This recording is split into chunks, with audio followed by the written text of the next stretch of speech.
खबरों के अंदर की पूरी खबर, हर खबर की सटीक पड़ताल, आपका भरोसा हमारी जिम्मेदारी। सच, साहस और सरोकार, यही है हमारी पहचान।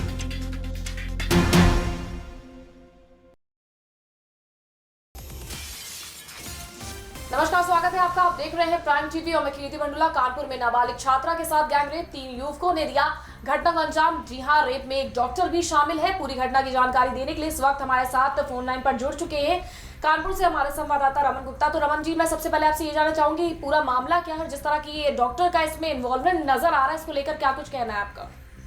कीर्ति, मैं आपको बता दूं, ताजा मामला कानपुर के बिधरू थाने का है, जहां पर एक नाबालिग लड़की ने आरोप लगाया है कि उसके साथ 3 युवकों ने रेप की वारदात को अंजाम दिया है, जिसमें एक डॉक्टर भी शामिल है और उसके 2 अन्य साथी भी उस मामले में शामिल है।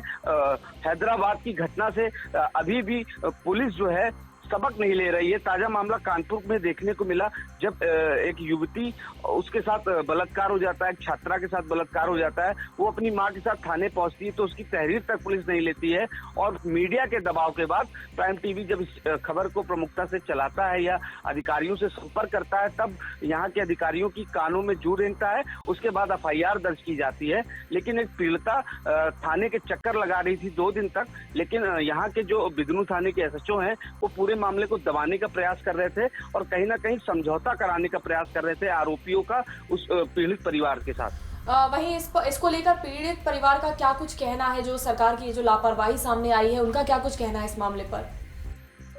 उसका यही कहना है कि पुलिस उनकी कोई भी सुनवाई नहीं कर रही थी, लेकिन जब मीडिया का दबाव पड़ता है उसके बाद पुलिस हरकत में आती है, उसकी आनन फानन में मुकदमा दर्ज करती है और एक आरोपी को गिरफ्तार भी कर लिया गया है। उससे पूछताछ की जा रही है और जो इसमें आरोपी और भी हैं 2 लोग, वो अभी फरार हैं। उनकी गिरफ्तारी के लिए पुलिस लगातार दबिश डाल रही है।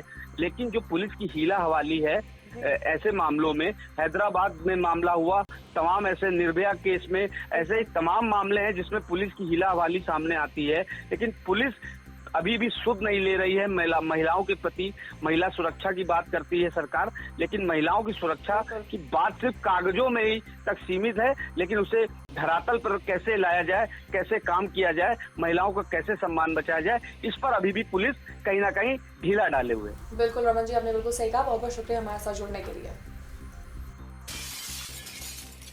तो ये थे हमारे साथ हमारे संवाददाता रमन, जिन्होंने हमारे साथ ये सारी जानकारी साझा की कि किस तरह से एक छात्रा जो गैंग पीड़ित है, गैंग रेप की पीड़ित है, और उसके बाद उसके साथ दुष्कर्म होता है, फिर वो किसी तरह से अपने आप को संभाल कर पुलिस के पास न्याय की गुहार लगाने जाती है, लेकिन वहां से उसे कोई सफलता नहीं मिलती है और पुलिस उस पर लगातार दबाव बनाती है कि किस तरह से वो सुलह कर ले, किस तरह से हर चीज सिमट जाए कहीं कोने में।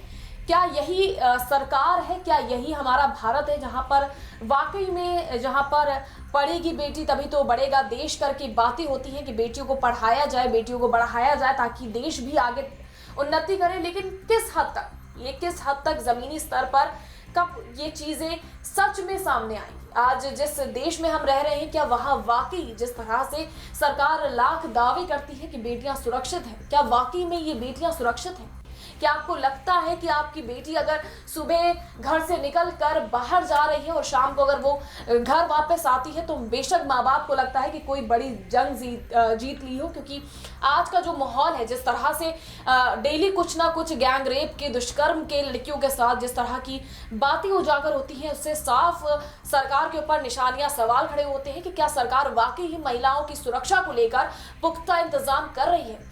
और वहीं जो डॉक्टर्स भगवान कहलाते हैं, वो जब ऐसा शर्मनाक काम करते हैं तो वाकई में बेहद शर्मसार घटना हो जाती है और लोगों की मानसिकता में भी ये एक बार आता जरूर है कि क्या वो डॉक्टर के पास जाएं जिसे वो भगवान समझ रहे हैं, वही उनके साथ इस तरह का काम कर रहा है। फिलहाल ये तमाम बातें जो है वो होती रहती हैं और तमाम चीजें हमेशा चलती आ रही हैं। हमेशा ये लोगों की मानसिकता है, किसकी मानसिकता है, क्या है, ये हमेशा बातें होती रहती, लेकिन इस पर आखिरकार कार्रवाई कब होगी और सरकार इस पर कब कठोर निर्णय बनाएगी, ये देखना बहुत अहम होगा। फिलहाल के लिए बस इतना ही। हम फिर हाजिर होंगे देश और दुनिया की तमाम खास खबरों के साथ।